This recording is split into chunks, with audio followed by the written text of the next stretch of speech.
Welcome to another installment of our Megachurch Messiness series. In today's video, we'll be discussing the scandalous life of Pastor Kenneth Copeland. Please keep in mind that as of this video, Kenneth is 87 years old. That means his life story includes decades worth of history, and we won't be able to discuss every single messy moment in today's video. However, we will be diving deep into the issues many people have with him and his ministry. Before the holier-than-thou crew smacks the fire out of us with their Bibles, let me remind y'all. I eat because I'm greedy. I eat because I'm free. My eye is on the snacks. That's the reason why I eat. That's the reason why I eat. And our online concession stand at rrgsnacks.com has a ton of delicious goodies, like beef and bacon jerky, green apple licorice, and gummy sour peach rings. Ooh, honey, I love me some sour peach rings. Yes, girl, all that tequila gets swallowed up in them sour peach rings. I ain't playing. Y'all try that. Shh. Okay, girl, go ahead. Aubrey and Vanita Copeland got married in 1927, and on December 6, 1936, they welcomed their son, Kenneth Max Copeland. A damn Sagittarius. I knew it, sis. I know it. As the son of a Baptist deacon, Kenneth was raised in a West Texas church. His parents forced him to go to services and memorize Bible verses. And like most teenagers, he rebelled against his Christian upbringing. While in high school, he played football and was a member of the Glee Club. What the hell is a Glee Club? After graduation, he married his high school sweetheart, Ivy, in 1955. Their daughter, Terry, was born in 1957. Kenneth's voice landed him and his singing group a 2-year recording contract. They released a song called Pledge of Love, and as soon as the single started to pick up some steam, Kenneth was drafted into the Army. Bye, Ashley. His musical aspirations slipped away from him while he was enlisted, and his marriage turned into a hot, stinking mess. A 1958 news article revealed that Ivy filed for divorce after 3 years of marriage. In the article, Ivy accused Kenneth of being too busy trying to land a hit record instead of supporting her and their daughter, who was 9 months old at the time. With his trifling ass. The article also revealed that Kenneth was cheating on his wife and already had wife number 2 lined up. I know you motherfucking lying. His and Ivy's divorce was finalized in 1958, and Kenneth was ordered to pay $15 a week in child support. Girl, $15 won't even fill up a gas tank. In case you're wondering, $15 in 1958 is worth about $160 in 2024. In Texas, child support is based on a percentage of an individual's net income. So, in other words, Kenneth was brokety broke. Now, what we tell y'all broke folks about having kids?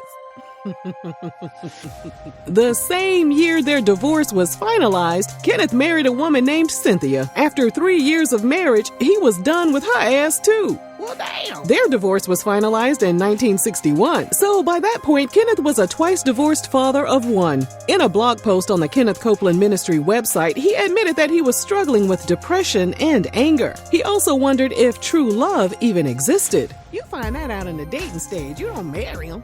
Damn.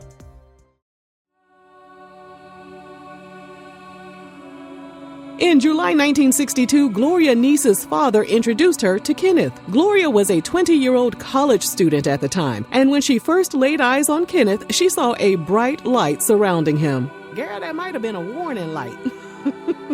Do not marry him. Kenneth stated he fell in love with her at first sight. Are you sure this time, Kenny? Are you sure? Ken. Okay. On their first date, he asked her to marry him, and she said yes. He probably needed her help paying that child support. They tied the knot 6 months later, in January 1963. As of this video, they're still married, and they share 2 children. Right after they got married, Kenneth went into a business enterprise that they thought would make them rich. Gloria quit her job to work with him, and 2 weeks later, the business folded. Insufficient funds, you ain't got no money. In a blog post, Gloria said they had nothing. Don't make me start one more business. We need to start a church instead. Shh. Girl, who told you could sing? Nobody. Go to hell, girl. Their apartment had a rented rollaway bed, a wrought iron coffee table Kenneth had made in high school, and a black and white TV. They didn't even have a refrigerator or a stove. Gloria wrote, "I cooked in my coffee pot and an electric skillet and used a cardboard box on the porch to keep our food cold. We were broke, unemployed, deeply in debt." One day she picked up a Bible and became born again. 2 weeks later, Kenneth found a new job. They moved to a furnished apartment and were able to buy a better car. And then one day, while putting on his shoes, he heard the voice of the Holy Spirit say, "If you and your family don't get in line with the Word of God, you'll go to a devil's hell." Kenneth was ready to accept Jesus as his Lord and Savior, but it was a 1966 Halloween night car accident that led him to become born again. 29-year-old Kenneth repented, and God instructed him to enroll at Oral Roberts University in Tulsa, Oklahoma. A 29-year-old freshman. Okay then, go on, get it done, honey. Get it done. Kenneth, Gloria, and their children packed up and moved to Tulsa. Kenneth had no money to pay for tuition, but he still showed up on the first day to register for classes. According to his website, God miraculously provided the money for tuition and books. At the time, Oral Roberts, who's credited as being the first televangelist to preach the prosperity gospel, was in need of a ministry helper. According to Oral, God told him that the right person was one of the students on campus. After learning about Kenneth's flying skills, Oral hired him to be his personal pilot and his chauffeur. For 9 months, Kenneth traveled with Oral to his healing crusades. He attended class during the day, and at night he would listen to sermons by the late charismatic Bible teacher, Pastor Kenneth Hagin, who is known as the father of the Word of Faith movement. Kenneth attended many of Pastor Hagin's seminars, and although he had no money, he wanted to obtain some of Pastor Hagin's tapes. According to Pastor Hagin's son, Kenneth offered to trade the title of his raggedy car in exchange for the tapes. The pastor's son-in-law took one look at the car and told Kenneth, just go ahead and take the tapes. Bring the money when you can. You know, that had to be a raggedy-ass car if you didn't even want to trade, honey. Kenneth started listening to the tapes every night and memorized all of them. He grew close to the Hagin family, and Pastor Hagin became his mentor and his spiritual father.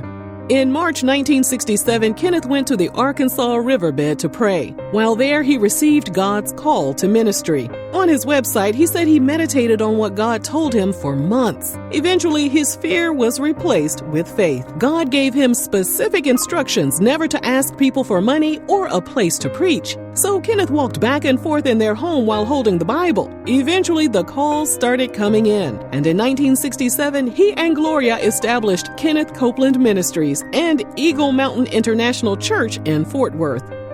Their ministry grew in the 70s, and they released their first issues of their Believer's Voice of Victory magazine. They began a radio ministry in 1975 and began broadcasting on 500 stations in the U.S. and Canada. This led to the production and distribution of the ministry cassette tapes. They started holding conventions, and in 1979, the ministry aired its first TV program, where viewers could hear Kenneth preach the gospel and speak in tongues. Shigamo, de demon for ravish dis touching my hand take inge un ud ad ginya dog shikapo go nam vermin edge dog shit legum heimalana lelo like de leg inkren in schlelek stick schlodok. I like to sell it nit ya nit helet lo illa Jordan 9 mcdill anu on gun illa snatch Jordan 9 ver Muhammad here we guess honey no. The ministry added Gloria's Healing School in 1979, and by 1989, they had launched their Believer's Voice of Victory broadcast. They've released books, CDs, and DVDs that have been translated into more than 22 languages. They have multiple international offices and countless employees who keep things functioning at the headquarters. In other words, the Copelands have built a financial empire. As of 2021, sources state they have an estimated net worth of $760 million, making Kenneth the richest pastor in the world. The world, Craig. Let me borrow a couple of million, Kenneth. Damn. Let me hold $1 million or $2 million. Come on, Kenneth. Come on, Kenneth. Come on. And what the hell makes Kenneth so popular? While some believe prosperity preachers are nothing more than greedy, money-hungry scoundrels, others are loyally committed to the attractive promises of big houses, luxury cars, boats, motorcycles, and great health. Critics of the prosperity gospel see it as nothing more than a pyramid scheme. The ones at the top reap all the rewards, while the people on the bottom, typically the poor and the sick, are funding the entire operation. But still, parishioners love to see their pastors living the good life, because to them, it's proof that God really does reward the faithful. In 1979, Kenneth purchased a former Marine Corps air station about 23 miles northwest of Fort Worth for about $4 million. They turned the compound into the ministry's headquarters and built an 18,000 square foot home on the land. According to the New York Post, because Kenneth claimed his mansion as a clergy residence, the home qualified for a 100% property tax break. Even a scheming, honey. Y'all, them tax codes are for the rich and business owners, okay? The compound also includes a church, a Bible college, and studios for producing and broadcasting his television ministry. The compound also has a warehouse and distribution facilities for his merchandise and several runways for his private Kenneth Copeland Airport. At one point, there were 4 private planes that were owned by the church and housed at the hangars on Kenneth's property. Creflo say now he can get one of them. Now if you got 4, he can get one. He said he'll pay you back. Can he have Klarna installment? Divide that into 4 equal payments, please. And why the hell does he need so many private jets? Well, Kenneth has stated that the planes are needed for ministry purposes. However, a website called Trinity Foundation, which has been monitoring religious fraud for decades, tracked some of the jet's flights and determined that the Copelands were using the planes to fly to political rallies. With they lying asses. As his sermons and publications became more accessible, evangelicals were alarmed by what Kenneth was preaching. In 1988, he was even labeled a heretic. Who? As it pertains to Christianity, heresy denotes the formal denial or doubt of a core doctrine of the Christian faith. So what did Kenneth say that raised eyebrows? Well, it all traces back to a prophecy that he published in his magazine. It went a little something like this. Don't be disturbed when people accuse you of thinking you're God. The more you get to be like me, the more they're going to think that way of you. They crucified me for claiming that I was God, but I didn't claim I was God. The hell he talking about? And then, in a sermon that was televised on TBN, evangelicals were shocked when Kenneth said, "When I read in the Bible where Jesus says, 'I am,' yes, I am too." Kenneth, you need to set your ass down now. You're talking too damn much now. Well, in continuing with the trend of exposing the charismatic Luciferian blasphemer Kenneth Copeland, this thing of, I'm a god, I am, blasphemous little devil. But I actually have heard this before. There's a certain fallen cherub who happened to say the exact same thing. What a little blasphemous devil. Just preaching the gospel of his father, Lucifer.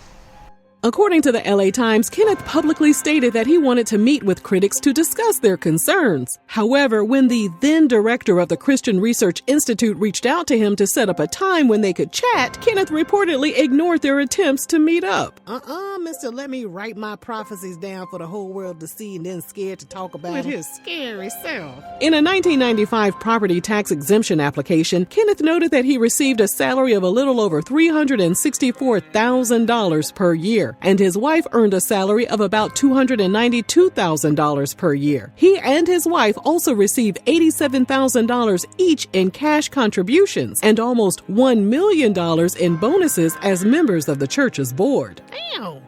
Okay, just a side note right here. Now, see, stay calm. It is Black History Month when this is being recorded. Now, I know y'all say, what this got to do with anything? But now listen, how many black members of Kenneth Copeland's church do you think are on that damn board? I'll wait. Okay, continue. Senator Chuck Grassley launched a public investigation into the ministries of the top televangelists, and of course, Kenneth was at the top of the list. The senator viewed some of Kenneth's sermons and was completely disgusted by how Kenneth and Gloria told viewers to sow the seeds of their faith by following God's word and donating dollars. Whatever you do right now, don't you stop tithing. Don't you stop tithing.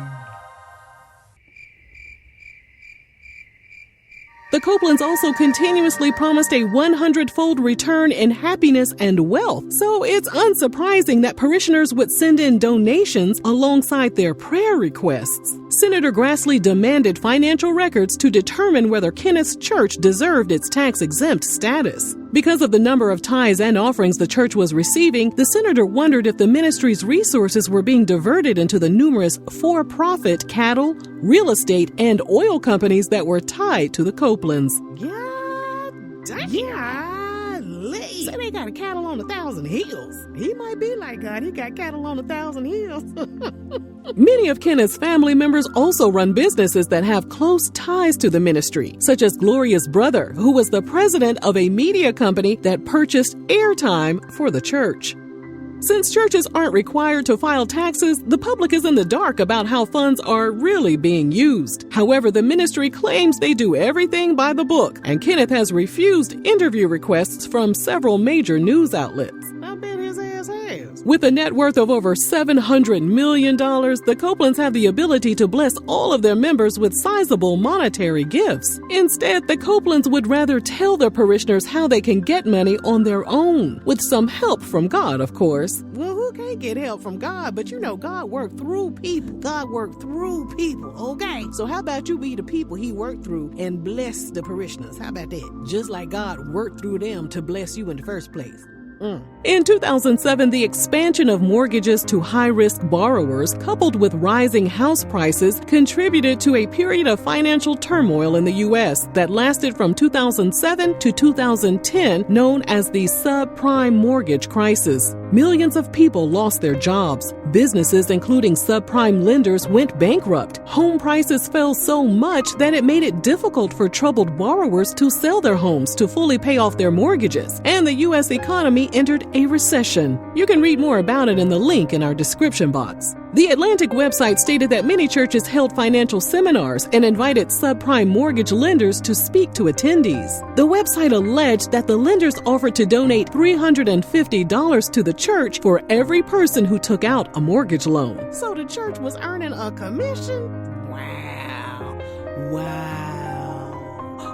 The website argued that the prosperity gospel pushed people to take irresponsible risks with their finances, with the hope that God would help them get approved for mortgage loans and help them pay the mortgages they could barely afford. As the government intervened with several programs to stabilize the financial system, tithes and offerings slowed down a bit. But many parishioners were still willing to give as much as they could in hopes that they would be rewarded with financial freedom during the recession. The fear of, what are we going to do? I'm getting laid off at work. Your job's not your source. Jesus is your source. You get that tithe in that church, you get that offering in that church, and then you go home and you do what we're supposed to do. I'm sorry, Jesus. Ain't no way I'm finna be tithing and giving offerings and I ain't got no house. Okay, I'm not finna do it. I don't think you want me to do it. The New York Times reported that while parishioners were being weighed down by debt and economic insecurity during the subprime mortgage crisis, the Copelands held their 5-day Southwest Believers Convention in August 2009. 9,000 people showed up to the free event to listen to the Copelands and their all-star lineup of other prosperity gospel preachers speak about the luxurious lives God had provided them with. The message was clear. If you have sufficient faith in God and the Bible and donate generously, God will multiply your offerings 100-fold. Now, that ain't nowhere in the Bible. The writer for the Times reported that the preachers barely acknowledged the recession, although they did mention that the financial downturn was no excuse to stop giving. I know you lying. A man and his wife traveled all the way from Missouri in hopes that a miracle would deliver them from the $102,000 in debt they had acquired. The couple spoke to the newspaper and revealed how excited they were to give the Copelands $2,000 toward a jet and $1,800 toward the ministry's purchase of high-definition television equipment.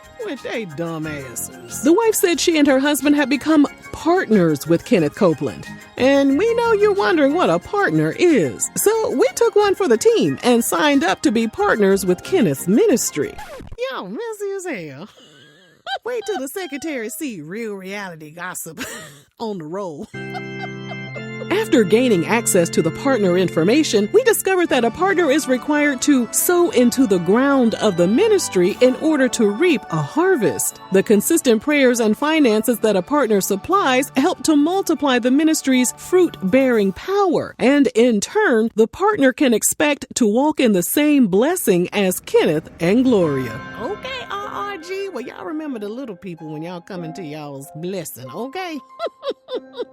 Now, back to that couple that had 6 figures worth of debt. The wife told the New York Times, "Because we're partners with Kenneth Copeland, for every soul that gets saved, we get credit for that in heaven."